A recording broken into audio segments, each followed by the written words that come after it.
Marisa Putri, mahasiswi penabrak IRT hingga tewas di Pekanbaru, dituntut 8 tahun penjara. Terdakwa dalam kasus kecelakaan lalu lintas yang menewaskan seorang ibu bernama Renti Marningsih berusia 46 tahun menghadapi tuntutan 8 tahun penjara dari Jaksa Penuntut Umum. Terdakwa dalam kasus ini ialah Marisa Putri berusia 22 tahun. Ia dinilai bersalah karena mengendarai mobil dalam pengaruh alkohol dan narkoba sehingga menyebabkan kecelakaan fatal. Tuntutan dibacakan JPU Senator Boris Panjaitan dalam sidang yang digelar di Pengadilan Negeri Pekanbaru pada Kamis 28 November 2024. Marisa Putri tampak berbeda dari sebelumnya. Kali ini, Marisa mengenakan hijab.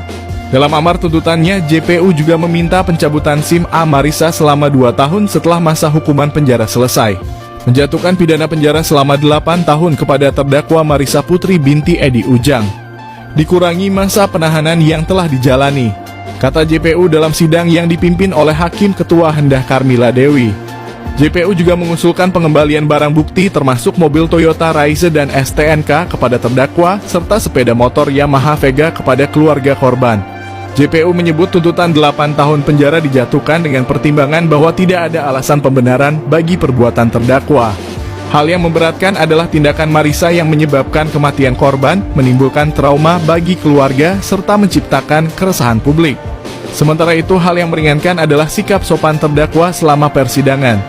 Penasihat hukum Marisa menyatakan akan mengajukan pembelaan atau pledoi karena merasa tuntutan terlalu berat.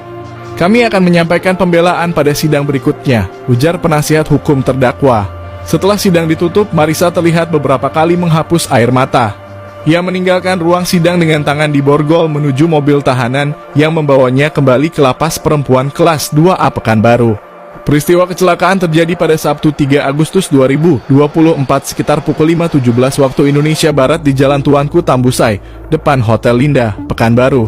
Saat itu Marisa mengendarai mobil Toyota Raize berwarna biru dengan kecepatan tinggi sekitar 90 km per jam dalam kondisi terpengaruh alkohol dan ekstasi.